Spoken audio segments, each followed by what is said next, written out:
मैं कहना चाहता हूं कि जिन भारत विरोधी और आतंकी संगठनों ने भारत माता के मस्तक पर हमला करके कई परिवारों के सिंदूर मिटाए थे, उन्हें भारतीय सेना ने ऑपरेशन सिंदूर के माध्यम से इंसाफ दिलाने का काम किया है।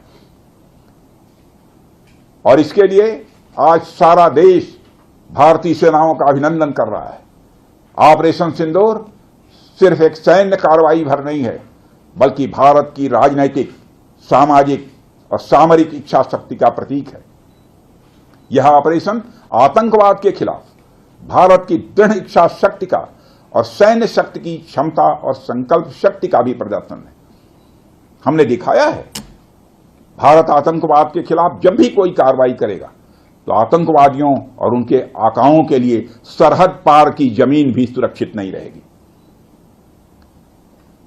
भारतीय सेनाओं ने ऑपरेशन सिंदूर को पाकिस्तान में मौजूद आतंकी ढांचा ढहाने के उद्देश्य से लॉन्च किया था।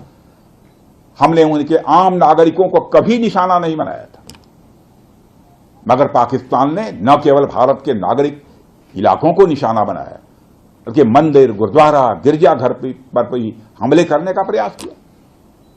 भारतीय सेना ने शौर्य और पराक्रम के साथ साथ संयम का भी परिचय देते हुए पाकिस्तान के अन्य ठिकानों पर भी प्रहार करके करारा जवाब दिया है। हमने केवल सीमा से सटे सैन्य ठिकानों पर ही नहीं कार्रवाई की, बल्कि भारत की सेनाओं की धमक उस रावलपिंडी तक सुनी गई जहां पाकिस्तानी फौज का हेडक्वार्टर मौजूद है।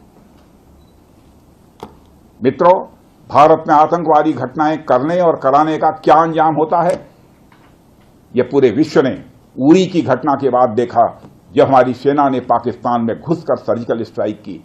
पुलवामा के बाद देखा, जब बालाकोट पर एयर स्ट्राइक की गई, और अब पहलगाम की घटना के बाद दुनिया देख रही है कि जब भारत ने पाकिस्तान के भीतर घुसकर मल्टीपल स्ट्राइक्स की हैं।